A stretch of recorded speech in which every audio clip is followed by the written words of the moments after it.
Do you know the alternatives of what coda actually means? How do you mean? Do you have any other references to the word coda? Like, do you know? I know the music. I know the music note. Yep. I know. Well, because the way I found Koda, because there's a movie called Brother Bear, and there's a bear cub called Koda, and and I love that freaking movie. I love that movie with my whole heart, and that's how I came up with the name Koda. Okay. And I was like, yeah, I want to name myself after a fictional bear cub. Is that right? Okay. Yeah, it was either that or Kovu, which is a character in the sequel to The Lion King.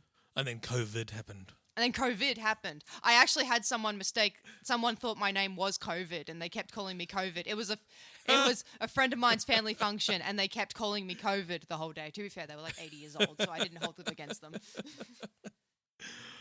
Well, Bianca won't know what it means because it's related to music. I actually will because it's written in front of me. Oh, yeah, a concluding musical selection. So it's basically, even if it's like when you're going to your musicals, the sort of the last part, the song at the end or that kind of stuff, that's the coda. So it's something that's always at the end. Well, in my defense, mine's spelt with a K and that one I believe is spelt with a C. I know there's other things. Swings and roundabouts. That coda is in relation to. I don't know if there's anything else. I believe in I think it's Native American language. It means friend or ally. Nice. Which is excellent given that I'm part of the queer community. It's also an acronym for kids of deaf adults. It is, yes. I do actually. I've heard Koda say this before. Like you actually described your name to me. I think word for word of what you just said now, right? Because I guess it's a script, right? You say the same. Yes. Yeah, I do. That's the autism. Shout out to the autism for making me say the same lines over and over again.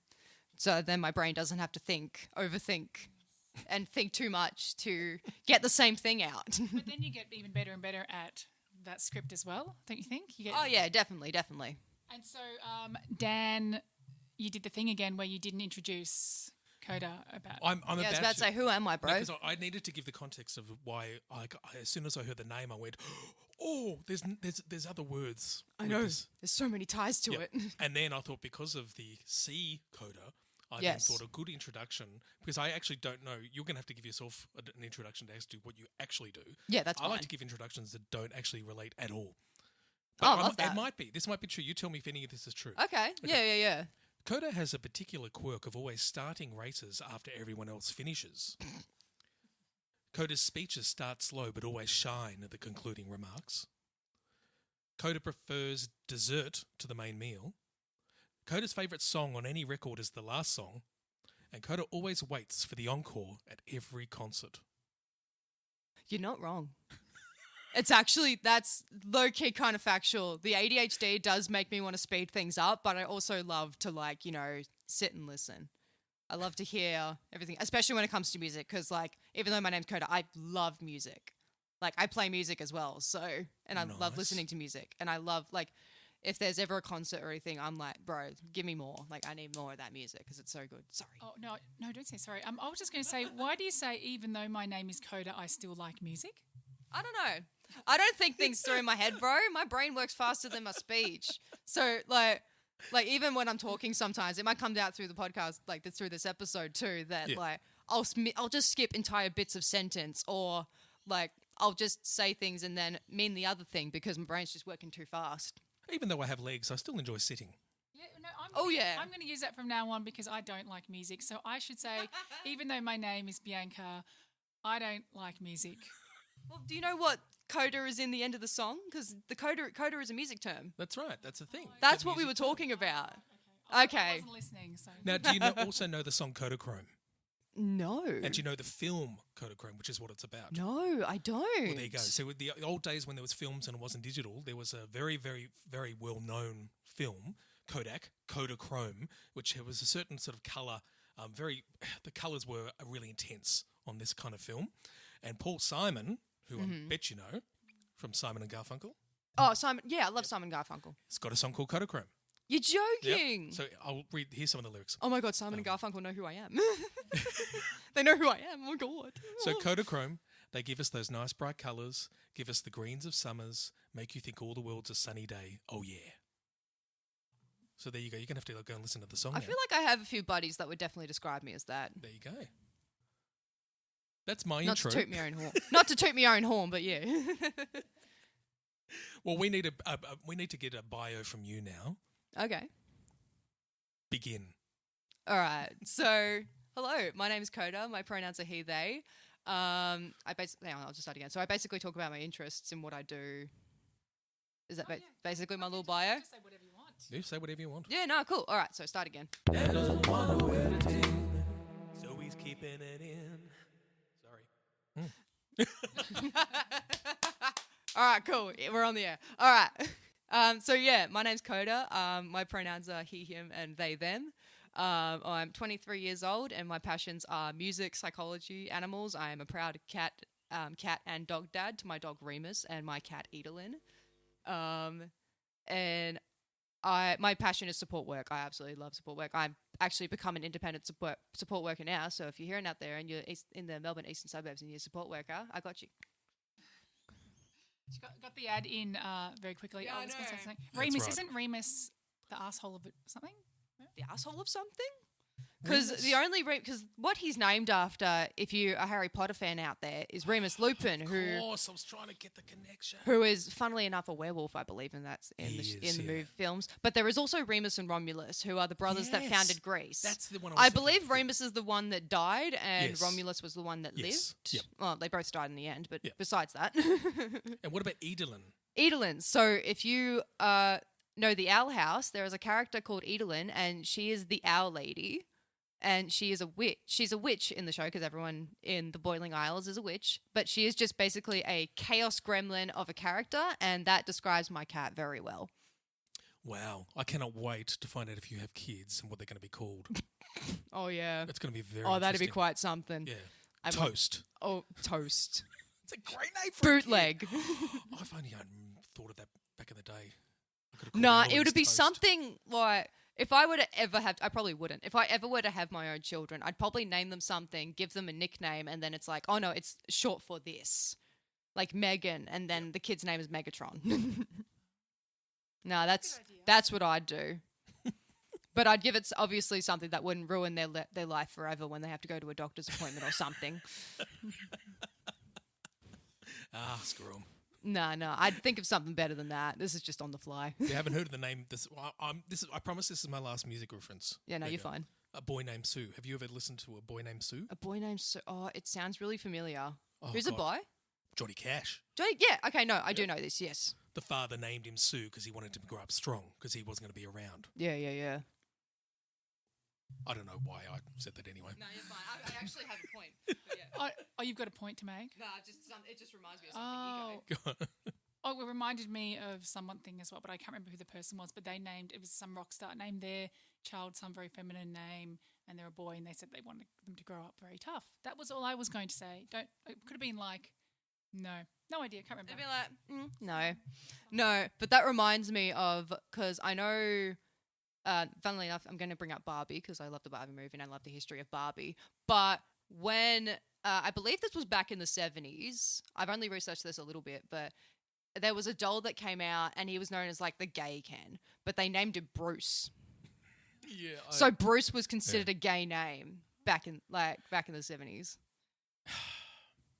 That's an interesting one. In Australia and in England, it wouldn't, because Monty Python had this ongoing joke thing where everyone who's Australian was called Bruce. Bruce. And G'day, you Bruce. How you doing, Bruce? Not bad, Bruce. And you just hear the name Bruce and you're like, Bruce. Like, I think of Bruce from Finding Nemo, the really big shark. You're Yep. like, hello. Yeah. That's going to be so weird in the mic. And they would have got that from Monty Python. Yeah, it's interesting, social perceptions and socially constructed things and how we love to tie things to gender. It is quite interesting. Yes. We just tie things to gender. In reality, Bruce doesn't have a penis or a vagina. We never know.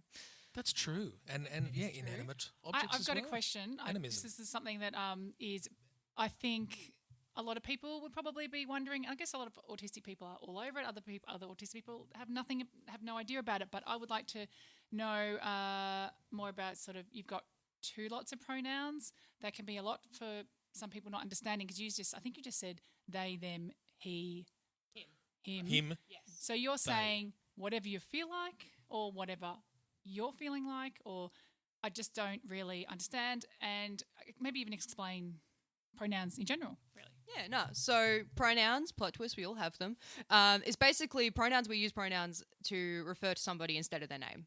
So instead of saying Bianca is on their way, Bianca is driving their car, Bianca just came back from the shops, I say Bianca's on their way, she just came back from the shops and she's driving her car.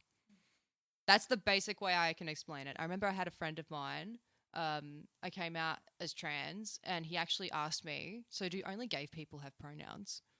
And I live that is my Roman Empire. I love that moment of my entire life. And I referred to a coworker. I was like, well, if you're not going to call her a name, what are you going to call her? And he's like, well, so it was quite something. So yeah, plot twist, we all have pronouns. And to get on to the main point of the question, when I say he, him, or they, them, I basically don't mind whether people use he, him, or they, them for me. So if you look at me and you think that I'm more masculine, that's you can say this is Koda. He is my friend and he's on the podcast. Or if you don't know what the hell I am, you can say this is Koda. They're on the podcast and they're a pretty sick bloke. Yeah. Okay, I'm going to jump in again. So interesting, because I spoke to like autistic people, everybody is different. So not, one non-binary person is like everybody else, because I was also speaking to a non-binary person the other day, and I said to them, would you prefer if someone mistook, so they were born female, now identify as non-binary, I think, yes. So I said, would you prefer people to mistake you for a male or mistake you for a female? That's a good question, don't you think? And they said, I would prefer them to ask my pronouns. Yes, but you don't mind the male or non-binary. Yeah, I personally don't care. Like, that's just up to me. Like, I know I'm personally more comfortable with he, him, or they, them. I get she, heard a lot because I do present more feminine. Like, I don't pass, which passing is basically, you pass as the gender that, like, people socially perceive you as the gender that you align with. So I don't stereotypically pass, so I get she, heard a lot. Which is like it's getting a driver's license. Yeah, that's it. Yeah, you don't meet the attempts criteria, did you make you're before you stuffed. passed? Yeah, you don't meet the criteria, get stuffed. But so I get she, heard a lot, and I personally don't care about that either because, I've been she, heard my whole life. It doesn't really affect me. Yep. And if it's somebody that I do know and not just any Joe Blow off the street, I'll be like, oh, like I use he, him, or they, them. You can choose whichever set of pronouns you want. If it's just any Joe Blow off the street, I'm not really going to care because I'm only going to know them for about 5 seconds. But that's just me. That's just me personally. Like, obviously, if you're someone out there and someone misgenders you, you are more than welcome to absolutely correct them because that's your identity. Like, they'd be up in arms the exact same if you got their name wrong, or if you thought they were a girl and it was like, oh, I'm a boy. Like, they'd be absolutely up in arms too. So you are more than you can absolutely advocate for yourself. Okay. And yeah. So you're talking about perception of others. Yes. But what about personal perceptions where sometimes, if I identify more as they or him at particular times, and it changes at different times depending. That's called gender fluidity. Fluidity, exactly. Yes. So how does that fit into perceptions externally and internally?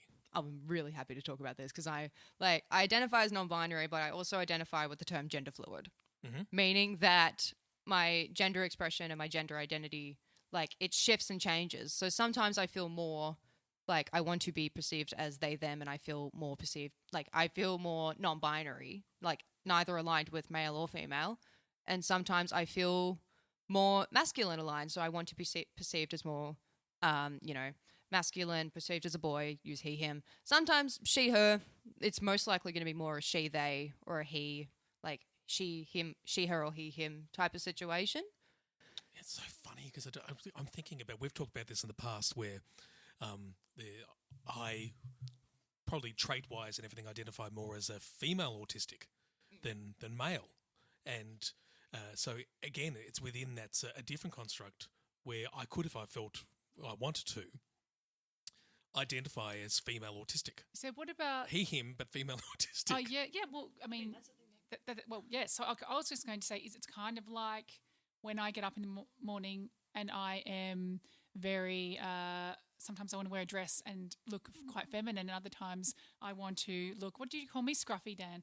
Scruffy. So, Very scruffy. wear scruffy clothes, which are just nothing, but it's kind of similar in that, like, I'm asking actually, is it similar that I want to I feel like it's an ADHD thing. I have so many clothes in my wardrobe, they're all different personalities. Do you think it's like similar to that?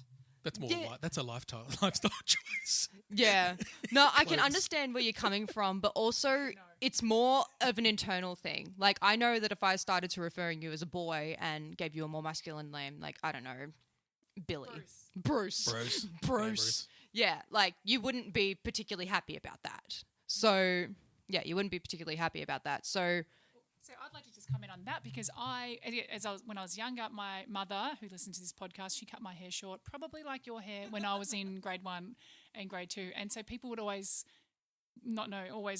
call me a male, a boy, and sometimes there'd be kids who'd be like, is that a girl or a boy? Oh, they got earrings, it must be a girl. And so if someone did mistake me, which does happen because I'm tall, they don't look up like at a register and they might say, thanks, sir, and then they look up and I'm just mortified. It brings me back to that time. do you really? Really? Wow. So what do? Do you correct them? Do you say like, or do you just wait for them to look up and they're just kind of like, oh shit? Check these out. They don't look up because I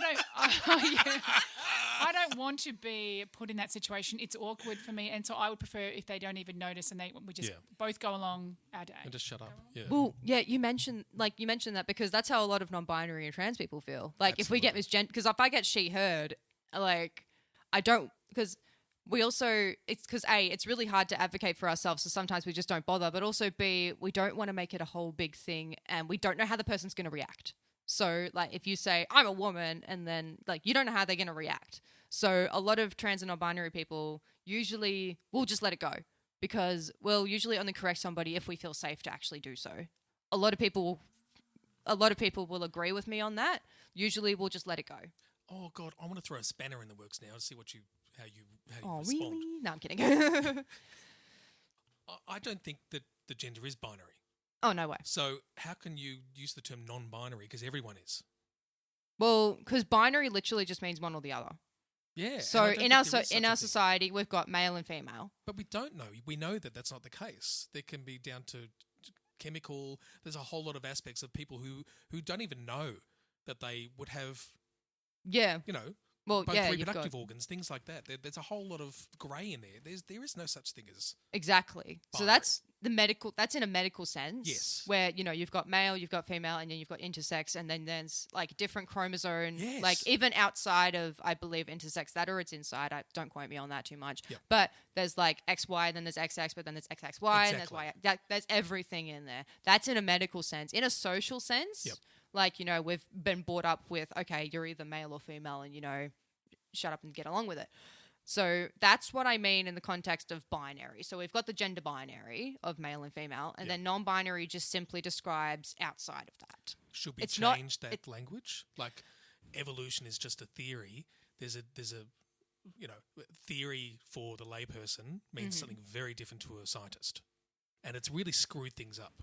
It depends what field you come from. I personally like the language because it describes it in a nice little package with a bow. Because you describe binary, one or the other, and that's what socially it is. Socially, it's male or female. Because I feel like when it comes to advocacy, we have our side of, like, obviously, gender equality. Everyone has the right to identify how we are, but we also need to understand the other side where it's like, there's only male and female. Yep. And that's often how, when we advocate and when you talk to somebody, you get on their level. So you're like, okay, yes, there is male and female. That's called the gender binary. And then we talk about non-binary. So it's about adapting the language to really, like, especially when you're in the advocating space, it's about using using their own language, really. Yep. So, yes, language should change because, like, we're the English language. It evolves every single day. Like, the word riz. Have you heard of the term riz, Dan? I've heard of rizzo. When you riz someone up? No. No? I know riz. You know riz? Don't ask me to define it, I'm just thinking the young people use it now. Riz is like someone has riz. Who's got riz? Who's got riz? Who's got a good riz? What? Who's got riz? Respect riz. No, it's like who's got riz? I'd argue that I have riz. Okay, I'd argue that I have What Riz. about Robert Irwin? Oh, he's definitely got Riz. Yes. He has definitely got Riz. He is I'm not even into men, but he is a hunk of spunk little man. But he's a very good-looking guy. I'd argue that he has Riz. He's actually got a girlfriend now. No, they broke up. Do they actually? They You're broke up, joking. yeah. Oh, Just man. before we went to South Africa. Oh, you're kidding. I'm just going to call my wife right now. Oh, okay. Yep. Are you about to ask her if she knows what Riz means? right. No. I'm assuming probably people haven't heard the sound of the dogs. What? Could you please let the dogs inside so they don't bark? Sure. Thank Okay, you, dear. bye. Bye. We're trying to film a podcast. But Riz basically refers to, like, the flirt. What? Like, do you have good flirtatious, Are you flirtatious charisma? Do you have flirtability? Basically, and Riz literally became word of the year 2023. So Riz is in the dictionary. So, and, they have new updated versions of, getting back onto what the actual thing was. The actual topic was Riz is in the dictionary now, which you ask any Gen Z or Gen Alpha and they just go, you've got to be joking. Because, but yeah, language evolves every single day. So yeah, like when I get, and I love to talk about this a lot, when I get older, like there's going to be new words and knowledge and terminology for gender that I'm probably not going to get. Yes. That I'm going to have to learn. Yep. Like, I think people start to think, like, oh, it's only just now that everyone's starting to come out with this. It's like, no, not only has it existed in history, like neopronouns, for example, and then different sorts of pronouns outside of he, she, they have existed since the 13th century. And in Europe. What's neo? So okay, so just a quick thing on neopronouns. Neopronouns, so neo, literally meaning new, and pronouns. So pronouns that are outside of he, she, they. So, like in the 13th century, the first evidence of a neopronoun is thon. So thon, thons, thon, self. And it literally just describes the one. Yep. The one. That is literally what it is. And there's evidence of people using thon pronouns, and it's the only one I can think of off the top of my head. Well, there's other cultures that have had different terminologies that aren't just like of a binary nature. Pre-colonization, like so much evidence of, gender outside of the gender binary, as we call it. Pronouns, and like in Aboriginal cultures, there's sister girl and brother boy. Yep.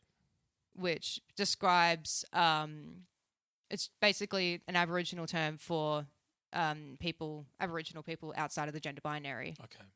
Or inside the gender binary, because like a trans man that goes to trans femme, so someone transitioning from male to female would still be in the binary because they identify as a woman.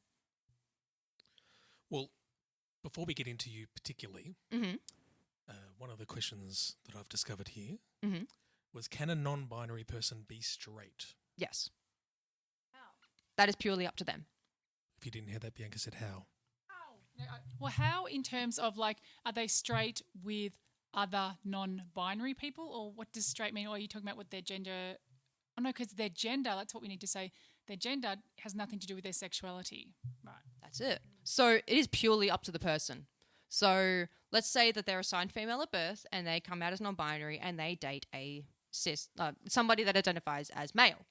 They are absolutely allowed to identify as straight because that is purely up to them. It is simply just language. Yep. So they don't have to change their label or anything like that. Like a common thing you hear is when, for example, a trans guy starts dating a girl, like people think that the girl is a lesbian because, they were assigned female at birth. That's simply not the case because they identify as a male. So they are in a straight relationship. Yep. And if somebody... Oh, we've got an audience. Look at that. Are we talking about the magpie or the horrible... I know, we've got a few audiences here. Yes, hello. Welcome to the podcast. She hangs around a lot. Yes.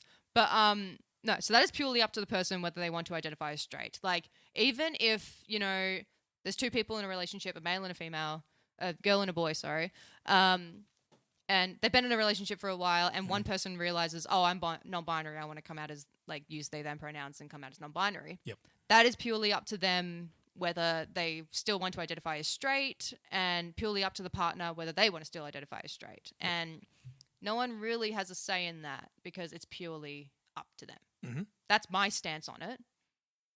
Okay, and now I've got another question, but I just actually bumped your phone and I just saw your picture. Look at a picture. Oh, for Neurodiversity Celebration Week, I watched her talk.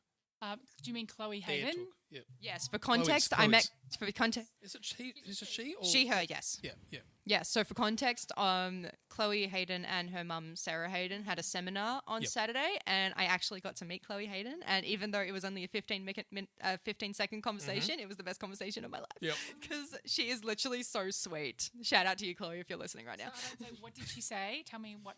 Oh, no. So, yeah, we literally just I just said, you're, because I've watched her when I was learning about my autism, which would have been the start of 2020, which was 4 years ago, which is really weird to say out loud. Yeah. And, back when she was Princess Aspian on YouTube, and she was, talking about her autism, her ADHD, her journey and everything like that, and her journey through schools and everything, because, if you've read her book, Different Not Less, it really goes into it, and it's such a beautiful book. And... yeah, so I was just basically saying how inspirational she is to me. I absolutely adore her, and I actually asked her because I've got a lot of tattoos. I've got a lot of tattoos. I got 12 tattoos in in 10 months, in the span of 10 months. Jesus, becoming a theme here. Oh yeah, and I asked her because I've got a few animals. I've got frogs. I've got snakes. I've got a snake. I've got a bee. I've got a butterflies, but I don't have a frog. And she loves her frogs, so I asked her what species of frog I should get tattooed on me. A white-lipped tree frog, because I believe her frog Evangeline is a white-lipped tree frog. Okay, I believe.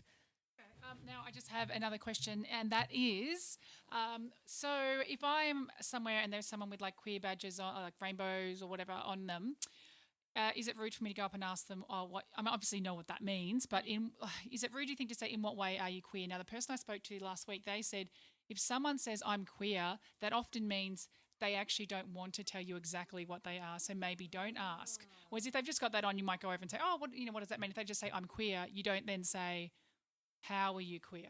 What do you have to say?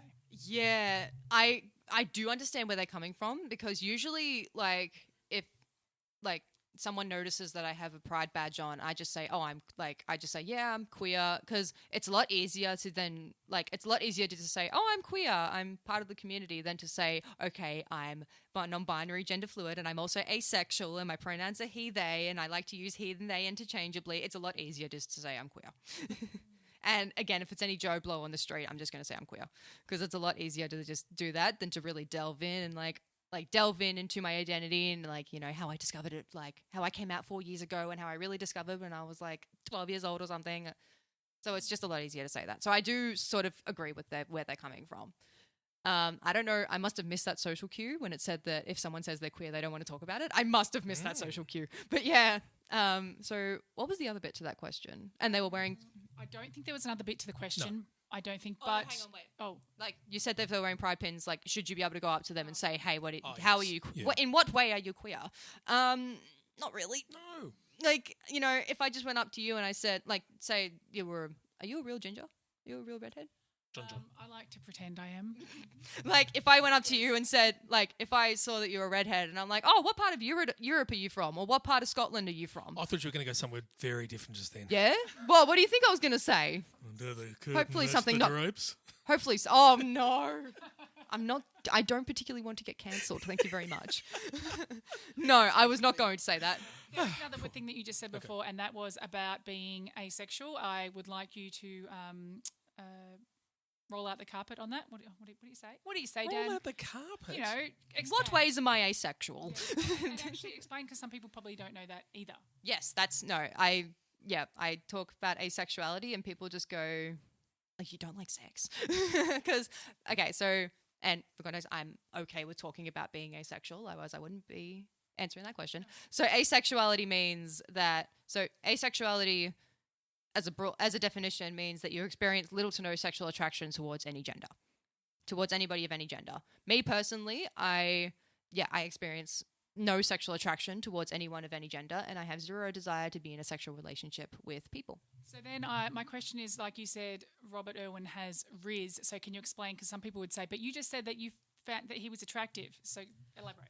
Yes. So attraction doesn't mean action. So exactly. I can be physically attracted to somebody. Does that not mean I want to shag them? Yep. Okay. I can say that, yes, Robin Irwin is a attractive young man. Is he? He's just clarify. He's over 18. Yes. Yes. Good. 19. Woo! All right. But yes, I do not want to shag him. All right. I am currently in a relationship with my girlfriend. And yes, I have, even though I am absolutely in love with her, I still experience romantic attraction. I am absolutely adore her with my whole heart. And she knows that I'm asexual. She knew that I was asexual before getting into the relationship. And she knows that I have zero sexual attraction towards her. I was trying to remember. Now my brain has you'd be- so many questions. I know, I'm thinking maths now. I'm thinking married at first sight. You'd be bloody useless on there because that's all they I want to feel talk like that's the other way around. Everyone's sexually attracted but not romantically attracted. Yes. Oh, that's true. But my question, I guess, then, because obviously your girlfriend is not here, didn't know you had one. Now I'm like, I guess, yeah. No, I did not have you in that box. Like that wasn't part of the box. So my question then is, but like you can choose whether you go into detail or not. So are you actually kissing each other? Yes, we do pash on the occasion. We go for a bit of a smooch. Sometimes there's tongue in there. That's just my relationship personally, though. So, yeah, attraction does not equal action. So, obviously, you can, and this is the thing I love to say. We've accepted sex without the love in the form of hookups, one-night stands, married at first sight, but we haven't accepted, so we've accepted sex without the love, but somehow we're not able to wrap our head around love without the sex. Yep. Yes, no, that's right. Because now I'm wondering, so you're kissing her. Are you enjoying it? Yes, I don't mind it. You don't mind it like you don't mind eating some Oh corn my chips. God! Oh, no, Please corn say that chips. quicker. It's okay. It's okay. I'm happy Please to talk say about that these quicker. questions. No, I don't. I personally don't like foreplay. So no, we don't like kissing. Kissing and cuddling. That's probably as far as I go because I know me and I know if that were to go any further, like eating out, like oral or missionary. Yep. I don't know. I don't know a lot of sex positions. That's personally not me. Well, I want to ask a question that's Yes, go ahead. generic, using the actual word asexual. Yes. Because I don't want it to be a personal question. Does that mean a person who's asexual has no need for orgasms, things that sort of release? That's up to the person. So with the definition of little to no sexual attraction. So you can experience sexual attraction and still be asexual. You can still desire to have sex and I'm still just be talking asexual. about personal. Was this On your personal own. or was this Just on your own, like just the actual physical masturbation? process of Masturbate. Yeah. There's plenty of asexual people that still masturbate. Because it's a physical thing, isn't that right? Yeah. Well, yeah, and it's purely up to the person, but yeah. So when you're asexual, you can still absolutely masturbate. You can still have sex because again, attraction, not action. So, Right. Yep. like, you can still do the actions Yep. that of sex and everything like that. You're just not attracted to that idea or attracted to whoever you're. Yeah. And how's about this for an analogy? You don't like to clean the toilet, but it must be done. No. What the? What? What the hell? I don't like cleaning the toilet or what? I mean, you probably don't mind doing the other things. So, it said like you could still do it. Yeah. Oh, do I? Maybe. I don't really have an analogy for it, but all I mean That's not the right one. that's like look, we're all. I, so- I'm not averse to a good plunging once in a while. I mean, no, I feel like some people wouldn't mind a good plunging.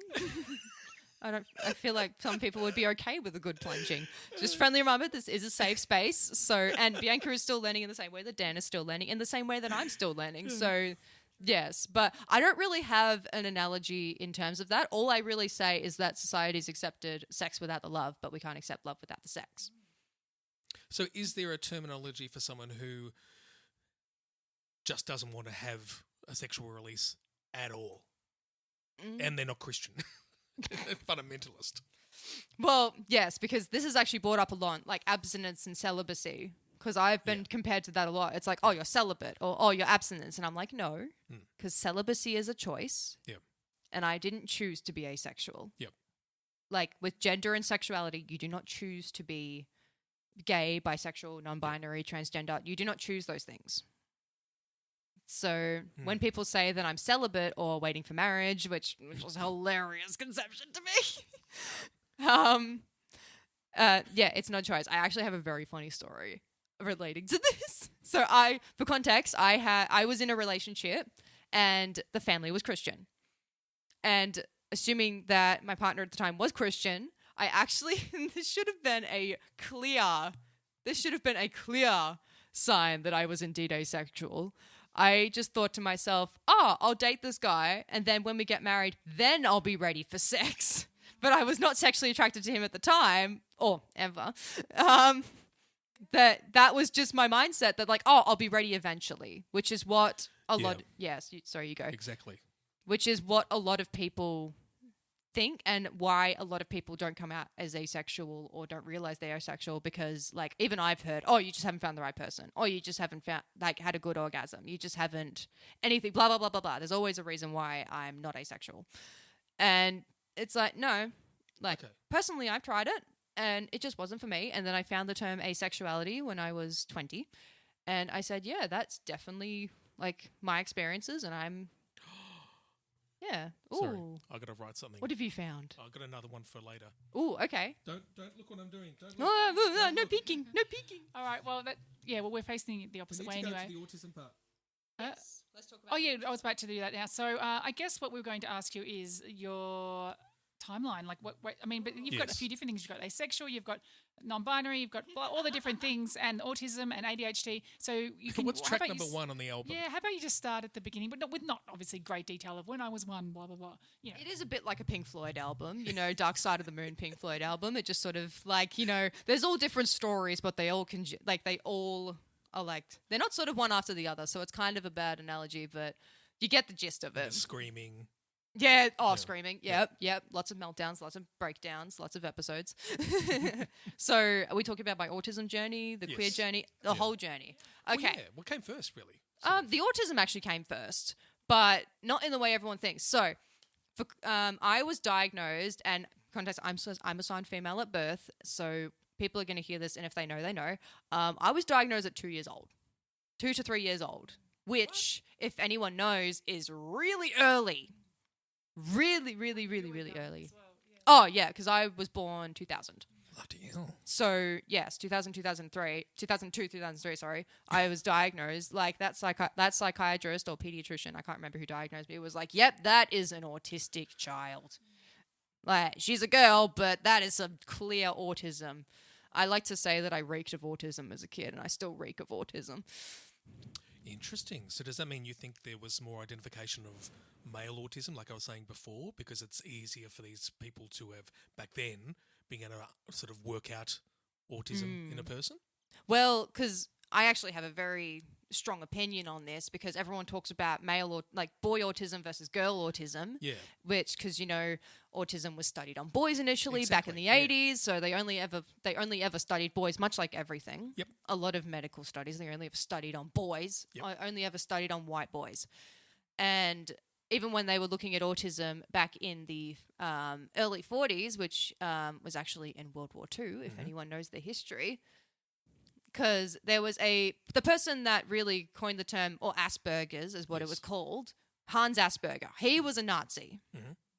And he had a lot of Nazi connotations. And when he came up with the term Asperger's literally basically just like divided autism into 2 parts, high functioning and low functioning. You might have heard these labels before. Of course. And you might still use these labels.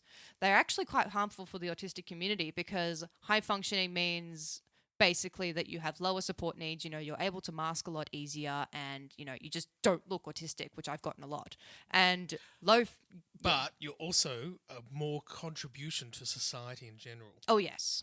I'm about to get to that in a second. Yeah. And low functioning means, much higher support needs, could be nonverbal, could be, you need 24/7 care. That's an extreme example, but yes.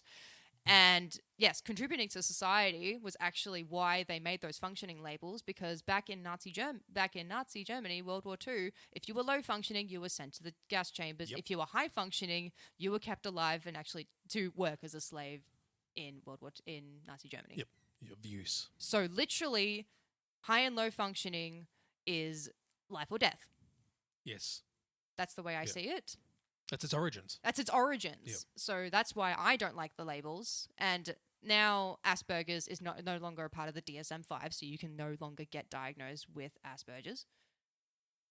It is literally autism. I know there's the levels. There's autism level 1, 2, 3, 5, 6, 7, 8, which is really dumb in my opinion, but I won't go open that can of worms just yet. What was the actual question? So you can tell this is a room full of ADHDers. No, well, you've told us here. So at age 2. Well, actually, but also like you got diagnosed at 2. However, you were not told. Oh yes, I was. Right. So I was diagnosed. I had all the paperwork. I failed my CARS scores, failed the neurotypical test, and but I had all the supports. So I stayed back a year at kinder. I went to special school, as they called it. So special, like before, like pre-K. So I went to kinder as well as preschool that was specialised with autistic children. I had a respite carer. I had support workers. And when I went to school, I had an integration aide up until year 6. Because when I was in year 6, I got tested, not realizing that it was to see whether I needed integration aid or not. If some lady just pulled me out of class and asked me to line up these blocks and actually mimic brushing my teeth. Yep. She asked me to mimic brushing my teeth, which a lot of people have actually mentioned when they get their autism assessments. People ask them, like the assessors ask them to mimic brushing their teeth. I don't know why that's such a popular one, but I'm not a medical or diagnostic professional. Coordination. I'm guessing so. That's yeah. Yeah. And even if you have the motivation to brush your teeth, because let's be honest Yeah. here, the start or end of the day is not when I work.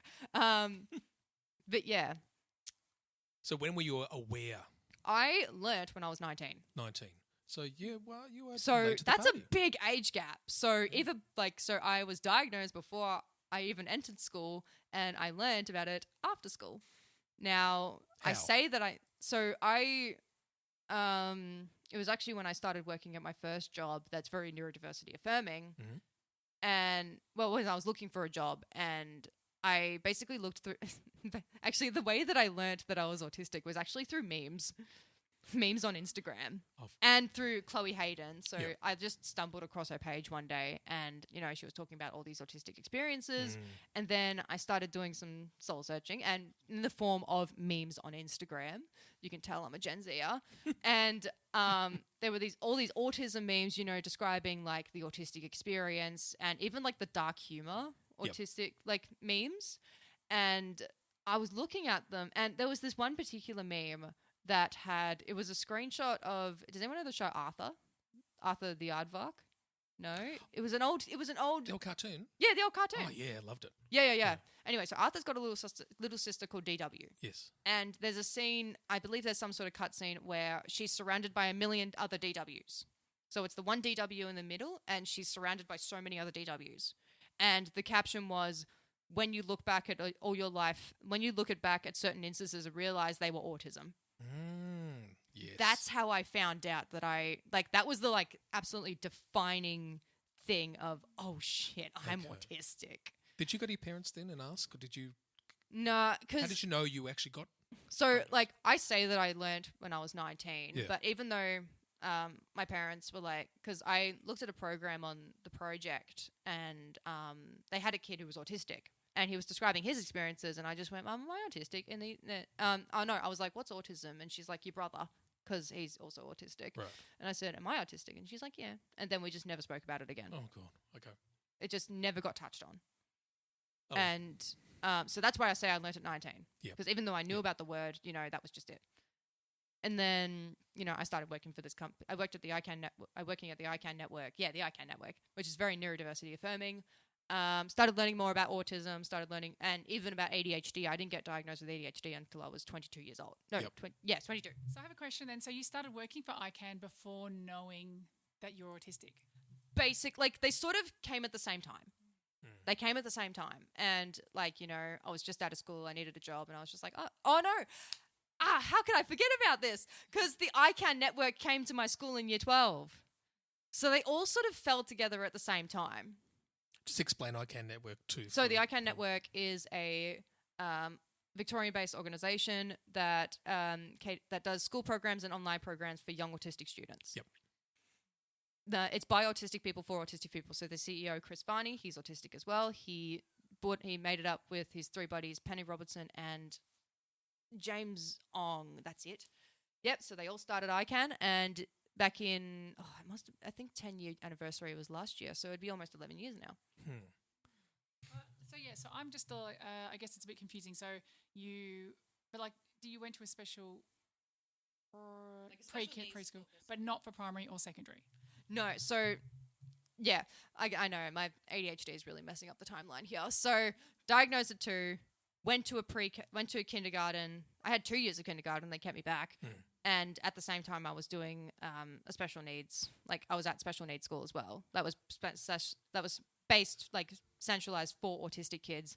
That had all the supports in high school. You know, that was a bit of a blur. Primary school, high school, that was all a blur. And then graduated year 12, started working with ICANN, also saw Chloe Hayden, and then ICANN came to my school as well. That's how I found out about them. And then basically learning about my autism. And a year late, probably a year after that, so start of 2021 was when I actually came out. I initially came out as River. That was the first name I chose for myself. And that was when I was really, starting to figure out my queer identity. I had a song for that too if you needed it anyway. River. Lots of them. There was a lot. Old Man River. I'm on the drug that killed River Phoenix. Oh, yeah. Yeah. No, I prefer Koda. Yeah. No, so did I, because I originally came out, because I wanted to use Koda, but it sounded too similar to a family member's name. And because I knew that my family was very, I'll say that they weren't very accepting. They didn't outwardly say that they weren't accepting, but it was just basically in their demeanor of, well, just hopefully she'll forget about it. Like them saying she, because they never used my preferred pronouns. They're like, oh, she'll forget about it. It's just a phase. What blah, blah, blah. We'll just brush it under the rug. Plot twist, never happened. Still here. And so there's this intersection that comes in now. Yes. With this other big aspect and understanding of yourself. Yes. Around the same age. Yeah? Yeah? Yeah, basically, it's all just sort of, because, growing up, I knew I was different. With the autism, with the queer journey, I already knew. It's just I never had the language. So when I started, hanging out with more neurodivergent people, more queer people, because there's also, because queer and neurodivergence is very common. It's 70% of autistic people are going to identify with the queer community in some way. Yep. Because it is very, very common. Yes. And so they all just sort of fell in together. Both worlds sort of just fell in together. And even though I feel pretty confident in my identity now, I know that I'm still going to be learning, which is a lot of people's experiences. Different labels will come out, or different things will, different concepts, and you'll do your own research when it comes to this stuff, but won't stick with the same label all the time. I might not. I might say, hey, I'm just non-binary and I'm not transgender, or might say I'm not gender fluid, or I identify more with this label, or things like that. So do you think your parents or family, I guess, just didn't think that they didn't want label, they didn't care about labels? Why was it not important to actually sit you down and talk about it? I'm not too sure. Maybe it was because a matter of maybe they didn't have the actual knowledge themselves. And, because I talk with a lot of parents and they're like, oh, I want to tell my kid, but I don't want to mess it up. I don't want to get the wrong information, and I don't want to put it in their head that, it's a bad thing. First of all, tell your kids, because they already know that they're different. They just don't know how. And if you're worried about how to actually frame it, there's so many good resources out there to, even social scripts, because us autistics love social scripts, to tell your kid that they're autistic. Even if it's a simple, hey, you've got this, you've got a diagnosis, your brain's just wired a little differently. Let's work together and, figure out who you are as a person. We still love you. You're still the same person as you were yesterday or 10 minutes ago. You've just got this word. And I wrote a song. Wait, I read a song to explain it to Eloise. Oh, okay. And so I should properly record it. Called Frayed, but a frayed wire sometimes, And I should record it and put it out there. Yeah, I'd love to hear this song.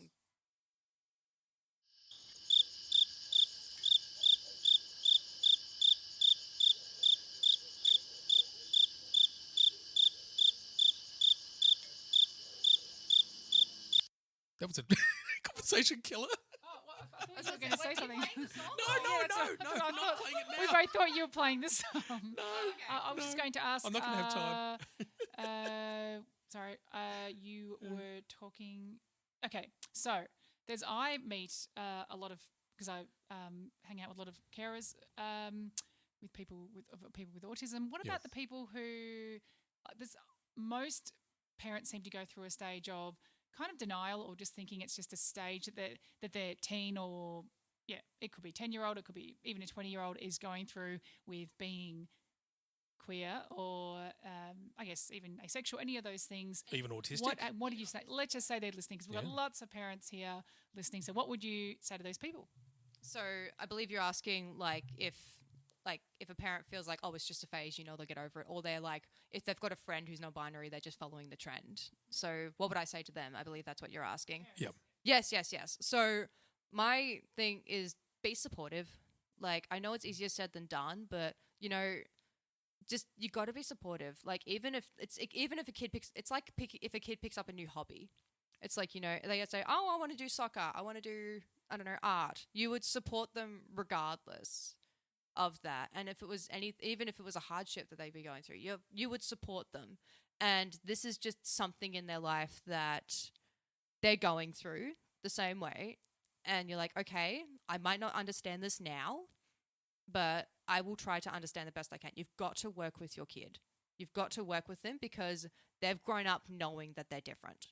They've grown up and without the terminology. They've grown up with, everyone around them not thinking the same way as they do. And they already feel so alone, and they don't know why.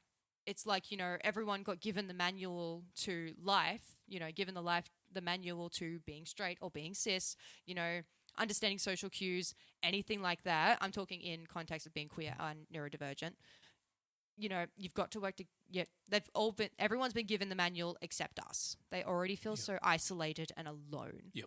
And you've also got to give yourself grace of, okay, I don't understand now. I'm going to mess it up, but that's okay, because we are human. And with a lot of parents, I fear, and this is just humans in general, we fear what we don't understand. So yes, your kid might come up to you and say, hey, I'm bisexual, or I'm non-binary. You go, oh, okay, this is a new word. What's going on? You sort of go into fight or flight almost.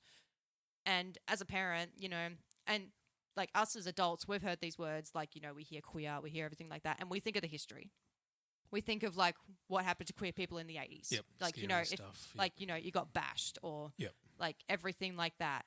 And not only are we not in those times anymore, sure, we still face we still do face discrimination. Okay, that's always going to be there, because some people think just live in the 80s, an 80s mindset. But that's not everybody. That's not you, and that's not your kid. And you're going to love, you would absolutely love them regardless. And even if they come out the other side being like, oh, I'm not non-binary, I'm just I am cisgender, you're still going to love them regardless. And that's absolutely something people can do. If you come out as bisexual and you say, oh, maybe I'm not actually bisexual, I'm just cisgender, that's totally fine. So cisgender means you identify with the gender you were assigned at birth. So cis literally meaning the same side of. Yep. And trans meaning the other side of. Because it's all just language. So what about the idea of being someone who's a support worker? Yes. Does that idea of a bias come along? Are you having to address maybe this idea that you're coming in with your understanding, but also who you are as a person, that you're just you just want everyone to join the club? Yes, join the queer club. Come on, we have cookies. Exactly. Yeah. Yeah. No, so I work with I've worked with people that, and especially because I love talking about queerness and people that have high support needs, that where sometimes they're just never going to get it, or sometimes they're just not going to get it, and they'll say oh no, you're a girl, but you're a girl though, but you're a girl, and you've got to give a bit of, you do have to give a bit of leeway, because and you got to give a bit of leeway initially, even with somebody who fully gets it, that they're going to mess up, but you got to work with them, and you got to get on their level. This is with anyone. This is with a client. This is with a parent. You got to get on their level. This is from the perspective of the person that's come up with they come out with a new label. You got to get on their level. You've got to understand their language. You got to understand their side. Because like even from an advocacy perspective, because when you come out with a new identity or come out with a new hobby, you advocate for yourself. So if somebody doesn't understand it, you get on their level, you understand their language, the way that they see it, and then use that. Like even with like describing non-binary, because like back to the conversation of society only seeing gender as male and female. It's like, yes, the gender, like it is binary, like there is gendered binary as in male and female, but there's also non-binary, meaning outside of that. Yep. Meaning not in the binary. You were talking earlier about as you were growing up, you felt different. Yes. And then you got to a certain age where there was that intersection between feelings and concepts, where you were able to assign a concept, a label, an understanding to those feelings. How important is that as well for people to understand just how to know have these concepts early on, not later, is going to be helpful? Oh, so helpful. Knowledge is power, and using that language, it helps us get what's up here in our brain out to the world. Like, even like when I didn't have the label, like I didn't know the word non-binary or asexual, like I knew I had that feeling. Yep. I just didn't have the words to describe it. Or even like autism, like there's so many labels under autism, you know, executive functionings, social cues, you know, interoception, like all the different senses like proprioceptive, vestibular. There's so much language out there that even if it doesn't describe the way you feel to a T, it still has an element of, yes, this is how I'm feeling. Yes, this is what's describing like, you know, these actions or the way that I feel. It is so important to have this language and have the tools to advocate for yourself and to teach people, but also like from the perspective of somebody who is learning about it, it just makes it a lot easier. So let's go from feelings to concepts. Yes. To action. Basically. So what's the feeling of finally getting to take some action to you know, take become your the take person back your you identity. want to be. Like so much euphoria. So much euphoria. It's yes, I can finally outwardly express it without. It's like I can finally say it in a way that doesn't have me screaming and crying at the end of the day. Yes. You're not hiding. I'm not hiding. Yeah. No.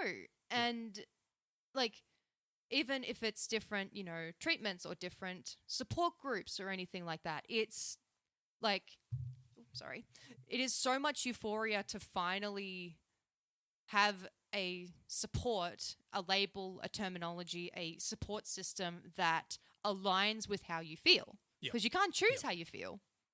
Like you can't choose to, like if everyone's autism is different, you can't choose to feel, you know, like everything like that. I'm sorry. That's awesome. It's really good. Yeah. I hope that made any element of sense. No, perfect. Yeah? I think okay, so. cool. I really do. Because it is very hard to put into words, despite the fact that I love talking about language so much. But it's just like the euphoria that you feel. And the empowerment. And the empowerment, exactly. Like everybody goes through it.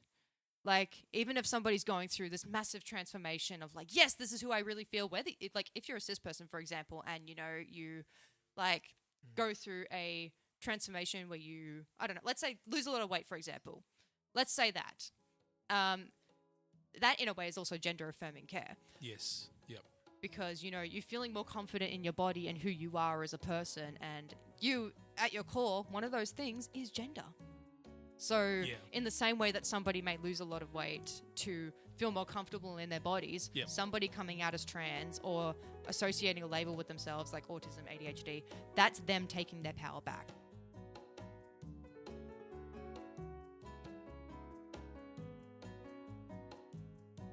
Hello there, Future Dan here. I think we'll leave it there, and that's the end of part 1 of, well, it's an amazing discussion, isn't it? So part 2 will be coming soon after. Make sure to go onto the socials, come and talk to us on our private page or on just the main page. Send us an email. Make sure that you go on iTunes and Google Podcasts and all those other places and give us some stars, man. Give us some stars. Hope you enjoyed and really looking forward to playing you the next part.